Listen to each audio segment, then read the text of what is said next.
My name is Harrison Price. I'm 32 years old, a former professional football player who is now retired and transitioned into the world of business. If I had to sum up my life, it would be a journey full of turbulence, from the days of fending for myself in a less than harmonious family to the glorious highs and painful lows. But to tell you my story, I want to start from the beginning, back to my childhood days in St. Louis, Missouri, where I grew up with scars not only on my body but also in my soul. I was born into a middle-class family, but that middle-class label was only skin deep. My father, Samuel Price, was a salesman, always dreaming of landing big contracts but rarely succeeding. He loved to boast, from the suits he wore to the exaggerated stories about his connections. My mother, Victoria, was obsessed with luxury, dresses, handbags, extravagant parties, but our family's budget could never sustain her desires. They lived as if they were trying to prove something to the world, but to me, a kid back then, all I saw was the pretense and the smiles they exchanged in front of the neighbors. I have a younger brother, Kyle, who is 6 years my junior. Kyle was my parents' pride and joy, not because he was particularly accomplished, but because he had a silver tongue. Kyle knew how to say sweet words, make my parents laugh, and make them feel like they were perfect parents. Meanwhile, I was a rough, awkward kid, clumsy with words, burying myself in schoolwork and odd jobs to afford books and supplies. My parents often looked at me with irritation, as if I were a mismatched piece of furniture in the home they so carefully curated. I found joy in football. From the age of 10, I clung to that leather ball as if it were my entire world. The field was where I could be myself, where I didn't have to hear my parents' complaints. I joined the school team, and soon enough I became one of the standout players. The runs, the tackles, the roar of the crowd, it all fueled me, helping me forget the sense of alienation I felt in my own home. But my parents didn't see it that way. To them, football was dangerous, foolish, not worth the sweat or blood of their son. I vividly remember one summer day when I was 16, a day I think will stay etched in my heart forever. It was a crucial game for my school team, a regional championship. I played my heart out, scoring 2 touchdowns and helping the team secure the victory. But in a collision near the end of the game, I dislocated my shoulder. The pain was searing, but I gritted my teeth, thinking that at least my parents would be worried, that they'd rush to hug me, comfort me.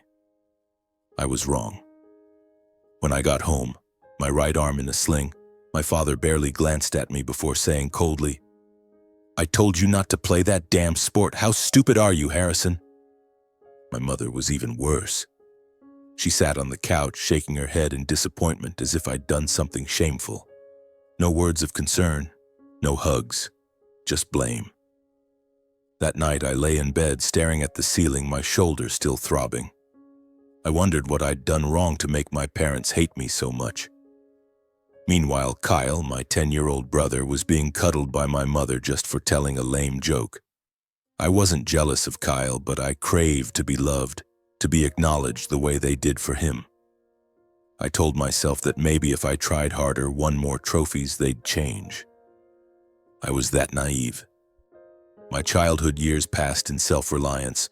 I worked all sorts of jobs to earn money, delivering newspapers, washing cars, even working at a grocery store on weekends. My parents never asked how much I made or if I was tired. They only cared whether I was tarnishing the perfect image of our family. Every time I brought home a trophy from a football game, I hoped they'd be proud. But no, they'd nod, stash the trophy in a corner of a cabinet, and turn to ask Kyle about his math test. My achievements, no matter how big, were like a fleeting breeze in their eyes.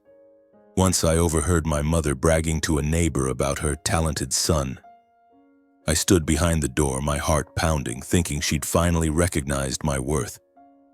But then she continued, "Kyle's only 12 and already writing poetry, and he's been chosen for the school play." I quietly walked away, feeling something inside me shatter. I didn't blame Kyle. He was just a kid, and he was my brother. But I couldn't understand why my parents treated me like an outsider, as if I wasn't worthy of their love. Still, I didn't give up. Football was my salvation, Every time I stepped onto the field, I fought like it was the last game of my life. I wanted to prove not just to my parents, but to myself, that I was good enough, strong enough to overcome everything. The bruises, the pain, the times I collapsed on the grass only made me more determined. I told myself that if my family didn't need me, I'd create my own worth. When I was 18, I received a football scholarship to a prestigious university. It was the first time I saw my parents smile because of me, but their smiles didn't make me happy. I knew they weren't proud of me. They were just relieved that the scholarship would save them a fortune. They started bragging to friends and neighbors as if they were the ones who'd gotten me there.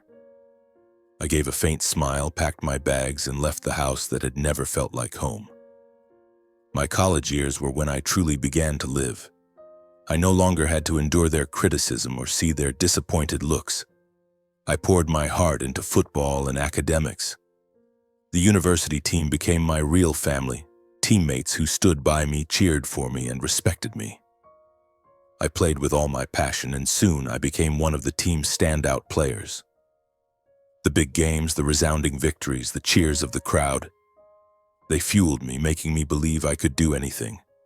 But deep down, I still longed for something football couldn't give me: my family's recognition. Every time I called home, my mother would ask superficial questions, and my father would always find a way to bring up Kyle. "Your brother just got elected class president, Harrison. What's new with you?" That question felt like a knife. I could have talked about my touchdowns, my awards, but I knew they didn't care. I'd just say, "I'm fine, Dad," and hang up, trying to hide the pain burning in my chest. Once I invited the whole family to watch a big game at school. I hoped even if just once they'd see me shine and clap for me. But only Kyle showed up, and he spent the entire game texting. My parents made excuses about being busy and didn't come. When I scored the game-winning touchdown and the stadium erupted, I felt empty. I stood on the field looking up at the stands, hoping to see my parents' faces, but there were only strangers cheering. At that moment, I knew I'd have to walk my path alone. My childhood was a time of self-reliance, marked by invisible scars I still carry. But those hardships forged me, shaping me into a man who never gives up. I learned that to earn love and respect, I had to claim it, not from my family, but from life itself. And that's just the beginning of the long story I'm about to tell you. In my junior year of college, at 21, my life turned a new page. One late autumn afternoon, as golden leaves blanketed the campus, my coach called me into his office. He looked at me with pride in his eyes and said, "Harrison, you've been chosen. The St. Louis Storm, a professional football team, wants to sign you." I stood there, stunned, my heart pounding as if the world had slowed down. I had dreamed of this moment since I was a kid, clutching a leather football, running across the backyard.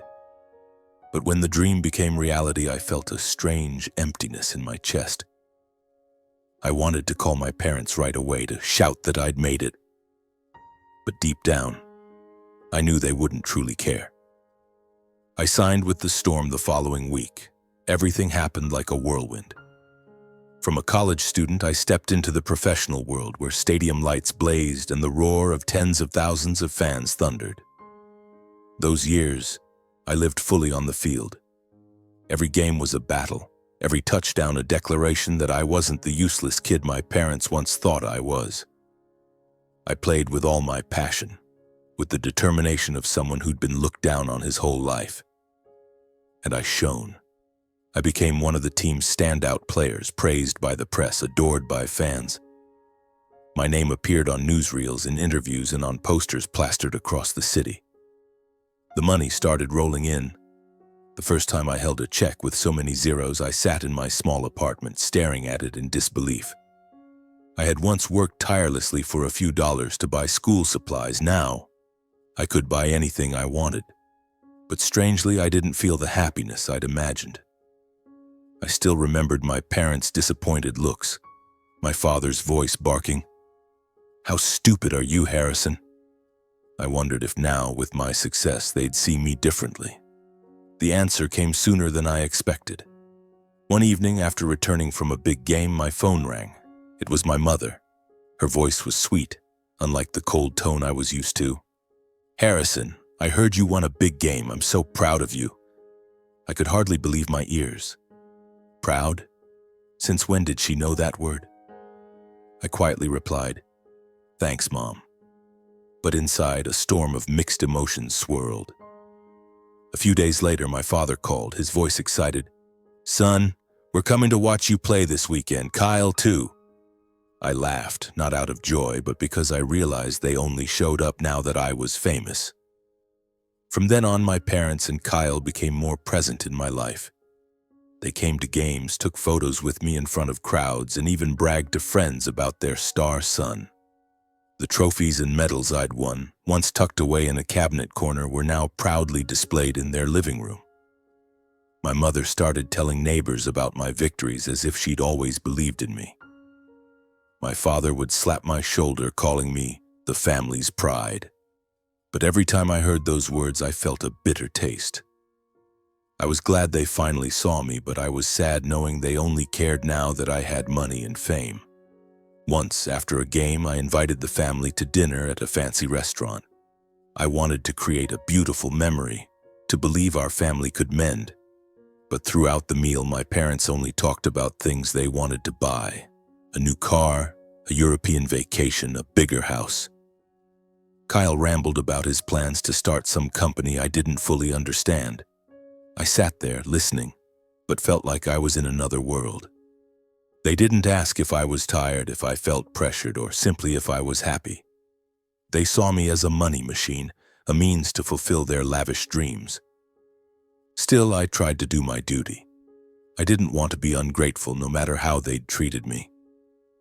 When I was 28, I bought my parents a luxurious $2.5 million house in the St. Louis suburbs, the kind of place they'd always dreamed of living in. I also gave them a brand new car, the kind my father said would make him shine in front of his friends. For Kyle, I gave him $500,000 to start his business, even though I knew he lacked experience.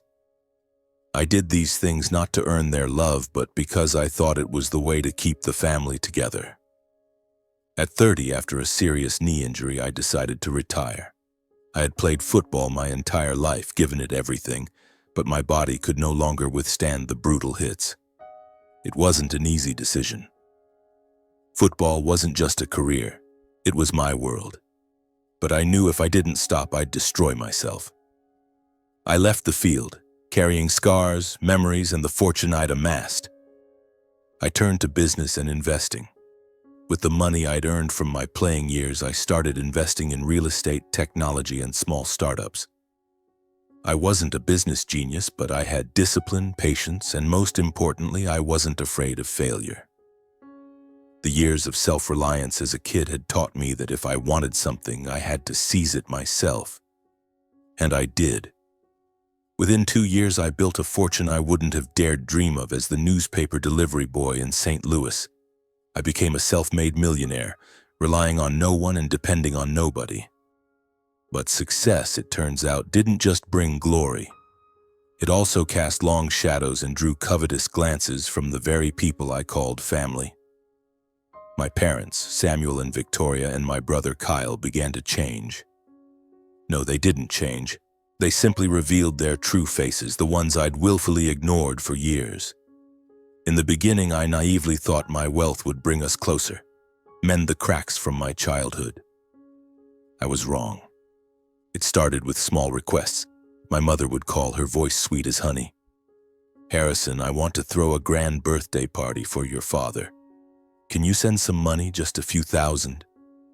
I didn't think twice and transferred the funds. The next week, my father called. "We need a family vacation to unwind, Harrison. Can you cover the plane tickets?" I sent the money. Kyle texted constantly, sometimes asking for funds to expand his company, other times for a watch befitting a business partner. I helped, not because I wanted to show off or buy their affection, but because I thought it was the way to keep our family connected. I had always longed for a real family, and I thought money might be the bridge. But that bridge turned out to be a one-way street. The requests grew more frequent, more extravagant. My mother wanted a Maldives vacation, Not just any hotel, but a 5-star resort. My father dreamed of the latest sports car, to look good in front of friends. Kyle, with the startup I'd funded, spent money like water. Parties, trips, expensive suits. I started to feel uneasy. I wasn't stingy, but I couldn't understand why they thought I was obligated to fulfill their every whim. I had bought my parents a luxurious house, a brand new car. I had given Kyle a substantial sum to start his business. But to them it was never enough. The breaking point came one autumn evening as I sat in my office reviewing financial reports. My phone rang. It was my mother. Her voice was brimming with excitement, as if sharing a brilliant idea. "Harrison, your father and I just saw a gorgeous yacht. It's over $10 million, but it's worth every penny. We could all go on a family vacation cruising the seas. What do you think?" I was stunned. $10 million? I had worked tirelessly, shed sweat and blood on the field, and now they wanted me to spend a fortune on a luxury they'd only use to show off. I took a deep breath, trying to stay calm. "Mom, I don't think that's a good idea. We don't need a yacht. I can help with more essential things like healthcare or household expenses." Silence. A long, suffocating silence. Then my mother laughed, but it wasn't a joyful laugh. It was laced with sarcasm. "Essential? Harrison, you make all that money and you're being stingy with your family? Don't you want us to be happy?" Before I could respond, my father cut in, his voice sharp. "You're an ungrateful son. We raised you, and this is how you treat your family?" I heard Kyle in the background adding, "You're so selfish, Harrison. I'm ashamed to have a brother like you." The call ended, and I sat there, still holding the phone, feeling as if someone had stabbed me in the heart. From that day, everything changed. My parents started hosting parties and family events without inviting me. I'd get a curt text from my mother, "Send money for the weekend party." No invitation, no questions about how I was doing. Kyle called constantly, his tone alternating between pleading and accusing because his company was drowning in debt. "Just one more loan, I promise I'll pay it back," he said. But I knew the money would vanish into lavish parties or unnecessary purchases. I still sent money, but only for reasonable things. Medical bills for my father's back pain. Utility payments for the house I'd bought them. The extravagant requests I refused, and with every refusal I felt pushed further away. I began to realize a painful truth. My family didn't need me, they needed my money. Every time I turned down an unreasonable demand, my parents called me selfish, ungrateful. My mother once cried over the phone, saying I'd forgotten my roots, that I'd turned my back on the family now that I was successful. My father was blunter. "If it weren't for us, you think you'd be where you are today?" I wanted to scream that they were the ones who had belittled me, called me foolish for playing football, tucked my trophies away in a cabinet corner. But I said nothing. I quietly worked, quietly sent money, and quietly bore the growing loneliness in my heart. Kyle, my brother, hurt me the most. I had believed in him, hoped the capital I gave him would help him build a future, but his company failed spectacularly. He spent money on pointless things, a lavish office, fruitless business trips, parties to impress partners. When the debts piled up, he turned to me begging, "If you don't help, I'll go bankrupt." I looked into his eyes through the video call and no longer saw the little brother who used to make me laugh when we were kids. I saw a stranger, someone who only knew how to use me. I still sent money to help him pay off his debts, but I made it clear. "This is the last time, Kyle. You have to take responsibility." He didn't thank me, he just hung up, and I knew he was angry. As the days passed, I felt like an outsider in my own family. I lived in a luxurious penthouse in downtown St. Louis, surrounded by expensive things, but I had never felt so empty. I began to ask myself, what did I do wrong? Why did I try so hard to make them happy, only to be met with distance and blame? I remembered the days when I was a kid, clutching a football and dreaming of the day my parents would pat my shoulder and say they were proud of me. Now I had everything, money, fame, but I was still that lonely boy, yearning for a family I never truly had. Then, like a ray of light piercing through the darkness, my mother called. Her voice over the phone wasn't cold or demanding as usual. Instead, it carried a gentleness I had almost forgotten. "Harrison, come home for Thanksgiving, will you? We want the whole family to reunite. Kyle's bringing his new girlfriend to introduce her." I sat there, gripping the phone tightly, feeling as if time had stopped. Reunite? After all the accusations, the texts demanding money, the parties I wasn't invited to? A small spark of hope flickered in my chest. Maybe, just maybe, they had realized my worth. Not for my money, but because I was their son, Kyle's brother. My voice cracked with emotion as I replied, "Yes, I'll come." I spent the next week preparing. I wanted this reunion to be meaningful, a turning point for our family. I chose gifts carefully for each of them. For my father, I bought a personalized engraved watch, a refined piece I knew he'd love. For my mother, I selected a silk scarf from a high-end fashion brand, something she'd once coveted while passing a store with me. For Kyle, I picked a set of premium fountain pens, hoping they'd inspire him to take his work more seriously. And for Kyle's new girlfriend, someone I'd never met, I chose an elegant bottle of perfume, paired with a handwritten card welcoming her to the family. I wrapped each gift meticulously, imagining us gathered around the dinner table, laughing, sharing like any normal family. For the first time in years, I felt a lightness in my heart, as if a door had opened. Thanksgiving arrived, and I drove to the suburban St. Louis house, the one I'd bought for my parents. As I stepped inside, the aroma of roasted turkey and pumpkin pie enveloped me. The house was beautifully decorated, warm golden lights glowing, the dining table set like a royal feast. My mother rushed to hug me, her eyes sparkling. "Harrison, you're here. I'm so glad." My father clapped me on the shoulder, a wide smile on his face. "You look strong, son. Come in, everyone's waiting." Kyle appeared, towing a stunning young woman. "Bro, this is Danielle, my girlfriend," he introduced, his voice brimming with pride. Danielle smiled, her eyes sharp, her blonde hair shimmering under the lights. She shook my hand, her voice sweet. "So nice to meet you. Kyle's told me so much about you." I smiled back, but something in her gaze sent a shiver through me. I brushed it off, telling myself I was being paranoid. The dinner began in a warm atmosphere. My parents kept piling food onto my plate, asking about my work, my life downtown. Kyle shared funny stories, making the table erupt in laughter. Danielle sat beside him, occasionally adding witty remarks that delighted my mother. I sat there, holding a glass of wine, feeling like I was living in a dream.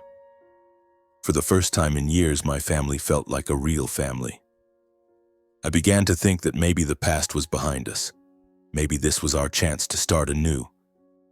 But then things started to feel strange. My mother kept refilling my wine glass, her voice overly sweet. "Drink up, Harrison, it's a happy day." My father joined in, clinking glasses with me repeatedly. Kyle laughed loudly, spinning tales about the good old days, but I noticed he was dragging out the stories as if trying to keep me drinking. Danielle, meanwhile, kept glancing at me with an odd look, part seductive, part probing. I started to feel uneasy, but I didn't want to ruin the mood. I told myself I was overthinking. The wine, after all, was making my head a bit fuzzy. Halfway through the meal, I felt a strange heat coursing through my body. My heart raced, my mind grew hazy, and an unfamiliar sensation like a wave of desire began to rise. I tried to stay calm, telling myself it was just the wine, but the feeling intensified, making me uncomfortable. I set my glass down, trying to focus on Kyle's story, but everything around me seemed to blur. Just then my phone buzzed, a text from an unknown number. "There's something dangerous in the wine. Get up now or you'll regret it." I froze, staring at the screen. My heart pounded, not from the wine anymore, but from panic. Who sent this? And what was the dangerous substance? I glanced around the table. My mother was laughing with Danielle. My father was serving himself more turkey. Kyle was animatedly telling a story. Everything looked normal, but the text was like an alarm bell in my head. I tried to stand, but my legs trembled, my body burning. Danielle suddenly placed her hand on mine, her voice syrupy. "Harrison, are you okay? You look a bit tired. Have some more wine, it'll help." She pushed the glass toward me, her eyes glinting with a mischief I couldn't ignore. I shook my head, pushing the glass away. "I'm fine," I said, my voice shaky. "Just need to use the bathroom." I stood, struggling to keep my steps steady, and headed toward the hallway. My mind spun, not just from the strange sensation in my body, but from the growing suspicion. Something was wrong. I knew it. When I reached the bathroom and locked the door, I leaned against the wall, taking deep breaths to steady myself. Was the text real or just a prank? And if it was real, who sent it? Who in this house was trying to warn me? I stared into the mirror, my face flushed, sweat beading on my forehead. The burning sensation in my body wouldn't subside, like a smoldering fire spreading through me, making me restless and out of control. My heart pounded, not just from whatever cursed drug I suspected had been slipped into my wine, but from the gnawing dread tearing at my chest. My family, the people I'd spent my life trying to please, could they really be plotting to harm me? The thought cut like a knife, but I couldn't dismiss it. Just then, a soft, almost timid knock came at the door. I flinched, still clutching my phone, the text from the unknown number glowing on the screen. I opened the door, bracing myself to face anyone, maybe Kyle or even Danielle with her fake smile. But standing before me was Claudia, the family's maid. She wore a simple apron, her dark hair neatly tied back, her eyes filled with worry. I'd never spoken much with Claudia, but I remembered always treating her kindly. A thank you when she cleaned, a bonus during the holidays, or sometimes just a smile when she brought me coffee. To me, those were small gestures, but now, looking into her eyes, I knew something serious was about to unfold. "Mr. Harrison," Claudia whispered, her voice trembling, her eyes darting behind her as if afraid someone might overhear. "You need to leave now. They put something in your wine." I froze, feeling the floor drop out from under me. "Something? What are you talking about? Who did it?" I asked, my voice faltering with panic. Claudia stepped inside, closing the bathroom door, and pulled an old phone from her apron pocket. She opened a recording, handed it to me, and gestured for me to listen. I pressed the phone to my ear, and what I heard made my blood run cold. My mother's voice, cold and calculating, came through clearly. "As long as he drinks enough wine, the drug will take effect. Danielle knows how to make him lose control." Then Kyle's voice, smug and gleeful. "Don't worry, Mom. She'll seduce him into bed. We just need to record the video, and Harrison will pay millions to protect his reputation." My father chimed in, his voice low but sharp. "He's a millionaire. A few million is nothing to him. If he doesn't pay, we leak the video online. He'll lose everything." I stood there, my hands shaking, feeling as if my heart was being crushed. My family, the people I'd loved, sacrificed for, tried to please, had planned to ruin me. They didn't just want my money, they wanted to destroy my dignity, to turn me into their puppet. I looked at Claudia, searching for words, but my throat tightened. Why are you helping me?" I asked, my voice hoarse, barely audible even to myself. Claudia pressed her lips together, her eyes filled with compassion but also resolve. "Because you're the only one in this house who's ever treated me like a human being," she said, her voice soft but firm. "I've worked here for 3 years, and I've seen how they treat you. They exploit you, humiliate you, call you selfish just because you don't meet their every demand. You deserve better, Mr. Harrison." I stood speechless, unsure how to respond. Claudia's words were like a cold wind clearing the fog in my mind. I thought back to the times my mother called me ungrateful, the times my father scolded me for not supporting the family, the times Kyle looked at me like I owed him the world. And I realized Claudia was right. I'd spent my life trying to please people who never valued me, and now they were ready to push me into an abyss just for their greed. How did you get this recording? I asked, struggling to keep my voice steady as anger boiled in my chest. Claudia spoke quickly, her voice low to avoid being overheard. She explained that a few days ago she'd overheard a conversation between my mother and Kyle in the living room when they thought no one was around. She'd secretly recorded it with her phone because she felt uneasy. I didn't know what they were planning, she said. But when I heard them mention Danielle in the video scheme, I knew I had to warn you. I sent the text from a burner number because I was afraid they'd find out. I looked into Claudia's eyes and for the first time saw a sincerity I'd never found in my own family. She, a maid my parents barely bothered to know by name, had risked everything to save me. I gripped the phone tightly, the recording like a sharp weapon in my hand. "Thank you, Claudia," I said, my voice choked with emotion. "You don't know how much this means to me." She nodded, her eyes full of concern. "Be careful. They're waiting for you out there. Danielle, she was hired to seduce you. Don't let her get close." I took a deep breath, trying to suppress the anger and pain surging within me. My body still burned, my mind foggy from the damn drug they'd slipped into my wine. But now, I was no longer prey. I knew the truth, and I wouldn't let them manipulate me anymore. "I'll handle it," I told Claudia, my voice firmer than I expected. "Act normal, don't let them suspect anything. I'll take care of the rest." Claudia nodded and slipped out quietly, leaving me alone in the bathroom. I stood there, staring into the mirror, trying to gather my thoughts. The anger inside me grew, but I knew I had to stay calm. If I confronted them now in this state, I might lose control. The drug, likely an aphrodisiac, was still making me dizzy, clouding my focus. I splashed cold water on my face again, trying to quell the heat coursing through me. I needed a plan. I opened my phone, saved the recording to an email, and sent it to myself as a precaution in case Claudia's phone was taken. Then I texted a trusted friend, a lawyer I could rely on, briefly explaining the situation and attaching the recording. "If anything happens to me tonight, this is evidence," I wrote. I didn't know if I was being overly cautious, but I wasn't taking any chances. Not anymore. The burning sensation in my body lingered, but I forced myself to stay alert. My mind reeled, not just from the damn drug my family had slipped into my wine, but from the horrific truth Claudia had just revealed.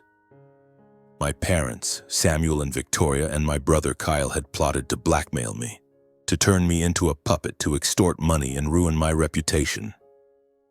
But they had underestimated me. I was no longer the naive kid who craved their approval. I was Harrison Price, a man who had risen from tough times on his own, and I wouldn't let anyone, not even my family, drag me down. I took a deep breath, adjusted my shirt, and stepped out of the bathroom.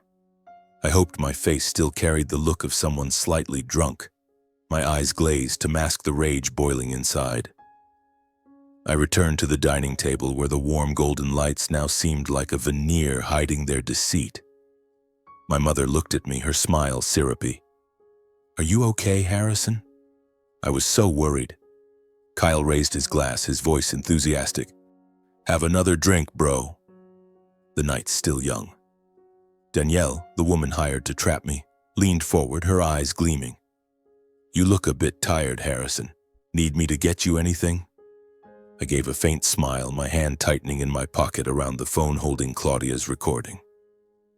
"I'm fine," I said, deliberately slurring my words to make them think I was still under the influence. I sipped some water, pretending it was wine, and watched them closely. My mother kept piling food onto my plate, her voice sweet as honey. "Eat more, dear. I made this for you." My father recounted an old story, trying to seem affectionate. Kyle and Danielle exchanged glances as if checking whether their plan was on track. I noticed Danielle's gaze, the way she lightly brushed my hand, her seductive smile calculated. I knew what she was doing. They thought I'd fallen into their trap, that the drug and the wine would make me lose control. But they didn't know I was already aware of everything. The heat in my body persisted, but I gritted my teeth and endured. I needed time to strategize. I needed them to let their guard down, to believe I was drunk and vulnerable. I faked a long yawn, rubbing my forehead. Must be the strong wine. I'm feeling a bit tired. Might need to rest upstairs for a bit. My mother immediately feigned concern. Oh, sweetheart, are you okay? Go rest. I'll have Claudia bring you some water. Kyle laughed loudly, clapping my shoulder. You're such a lightweight man, done in by a few glasses. Danielle stood up instantly, her voice sugary. Let me take you upstairs, Harrison. You shouldn't go alone. I nodded, pretending to wobble as I stood, letting Danielle take my arm. She guided me up the stairs, her hand gently around my waist, whispering, Are you really that tired? I'll take care of you. I could hear the falseness in every word, but I let her lead me.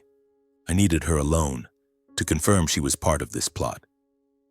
When we reached my old bedroom, a room my mother had kept unchanged since I was a kid, Danielle closed the door, her demeanor shifting. Gone was the feigned concern, replaced by blatant seduction as she stepped closer, placing a hand on my chest. Harrison, you're so stressed. Let me help you relax, she said, her voice dripping with honey. But I heard the calculation beneath it. I stepped back, pretending to stumble, but my eyes were cold. Who are you, Danielle? I asked, my voice low but firm. She froze, her smile faltering. What are you talking about? I'm Kyle's girlfriend. I let out a dry laugh. Stop pretending. I know you're not Kyle's girlfriend. You were hired, weren't you? To do what? Seduce me, record a video, blackmail me? Danielle's face paled, but she tried to stay composed. You're drunk, Harrison. What are you saying? I just want to help. I stepped closer, my voice like ice. Stop acting. I have proof. I pulled out my phone, played Claudia's recording, and let the voices of my mother, Kyle, and father fill the room. Their vile plan laid bare like daggers in the air. Danielle stood frozen, her eyes wide, but she still tried to deny it. That's fake. You made it up to scare me, didn't you? I didn't answer immediately. Instead, I scanned the room. If they planned to record a video, there had to be a camera.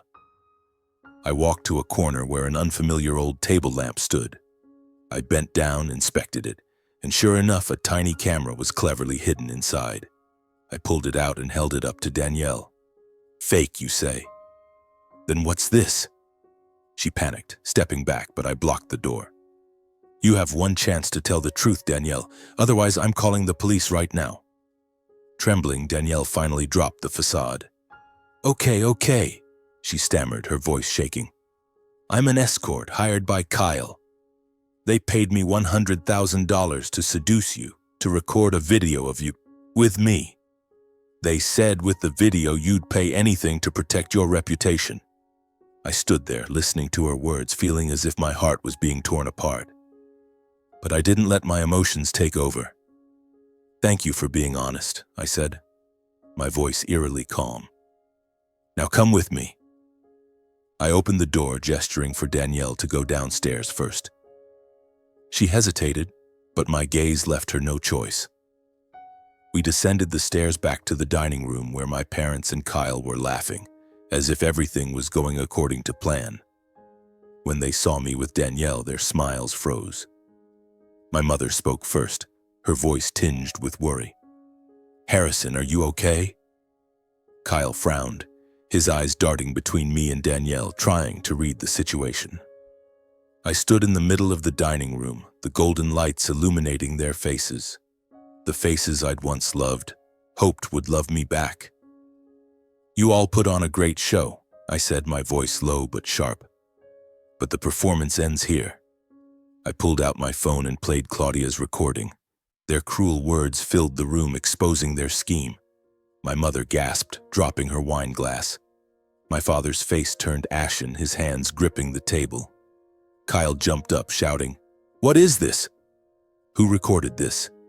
Shut up, Kyle, I snapped, my voice silencing the room. I've heard enough. You drugged my wine, hired her, I pointed at Danielle, to trap me, to record a video and blackmail me. Did you think I was too stupid to notice? My mother tried to deny it. Harrison, you've misunderstood. How could I do that to you? But I held up the hidden camera, my gaze icy. Misunderstood? Then what's this? And the wine, I'll have it tested. If you want, I can call the police right now. Panic swept over them. Kyle stammered, "Don't overreact, man, we're family." My mother sobbed, but I no longer trusted her tears. "Family?" I scoffed. "Family doesn't betray each other for money. You don't deserve to be my family." I paused, taking a deep breath, then said the words that would change everything. "As of today, I'm taking back everything I've given you. This house in my name will be sold. The car, too. Kyle, I'm done paying your debts. You want to live your lives, figure it out yourselves." My mother pleaded, her voice shrill. "You can't do this. You're my son." My father slammed the table. "You dare kick your parents out of their home?" Kyle lunged, trying to grab my phone, but I pushed him back. Danielle stood silent, her face pale, saying nothing. I looked at them, the people I'd once called family, and saw only greed and deceit. "You chose this path," I said, my voice calm but resolute. "I gave you everything, but you only wanted more. Now it's over." I turned to Claudia, who stood quietly in the corner, her eyes filled with both worry and resolve. "Claudia, come with me," I said. She nodded and followed without a word. I grabbed my car keys, opened the door, and walked out of the house I'd once hoped would unite our family. Behind me, I heard my mother's wails, my father's curses, Kyle's shouts, and Danielle's feeble attempts to explain. But I didn't look back. I'd given them too many chances, and they'd thrown them all away. As I sat in the car with Claudia beside me, a strange sense of relief washed over me. The heat in my body had subsided, but the pain in my heart lingered. I knew the road ahead wouldn't be easy, but for the first time in my life, I felt truly free. I was no longer anyone's puppet, and as I pressed the gas pedal, leaving that house of deceit behind, I knew I had won, not because of money, but because I had held on to myself. The car glided down the dark road, the faint glow of streetlights reflecting off the windshield. Claudia sat silently, her hands clasped tightly in her lap, as if still anxious about something. I glanced at her, wanting to thank her again, but my throat tightened. Instead, I simply asked, "Are you okay, Claudia?" She nodded, offering a faint smile. "I'm fine, Mr. Harrison. It's just, I never thought things would go this far." I nodded, not responding. I too had never imagined that my family, people I'd loved and sacrificed everything for, could betray me so cruelly. In the days that followed, I began to follow through on what I'd declared. I contacted my lawyer, sending Claudia's recording and Danielle's confession as evidence. The house in suburban St. Louis, the luxury car, all were in my name, and I decided to sell them. I didn't do this out of spite, but because I realized I could no longer support people who only exploited me. I informed my parents through a short, cold letter mirroring the way they'd treated me. "The house and car will be repossessed. You're on your own from now on." I didn't wait for a reply, didn't expect their pleas or accusations. I'd heard enough. My parents, Samuel and Victoria, fell into hardship faster than I'd expected. The house, where they'd thrown lavish parties to show off to friends, was sold within weeks. I wasn't there when they moved out, but I heard my mother sobbed, and my father cursed, calling me an ungrateful son. They relocated to a small, rundown apartment in the old neighborhood they'd once despised. The luxury car, my father's pride, was repossessed. I pictured him watching it get towed away, his face red with anger and shame. They returned to the impoverished life they'd tried to escape by exploiting me. I didn't feel vindicated, only a deep sadness. They were once my family, but now they were just faint shadows of my past. Kyle, my brother, fared even worse. His startup, the one I'd funded hoping he'd mature, collapsed entirely. The debts from his reckless spending to sustain a lavish lifestyle became an unbearable burden. Kyle declared bankruptcy, but it didn't save him from creditors. I heard he took a job washing cars in the suburbs, a job I'd done as a kid. I imagined Kyle, his once expensive suits now wrinkled, standing under the scorching sun, hose in hand, his face full of bitterness. He'd called me selfish, thought I owed him everything. Now he had nothing but debts and belated regret. The family bond I'd fought to preserve for years was now irreparably broken. News of the incident spread quickly in the community. St. Louis isn't a big city, and stories like this always stir up gossip. Neighbors, old friends, even those who once flattered my parents now whispered behind their backs. "The Price family. Who would have thought they'd stoop so low?"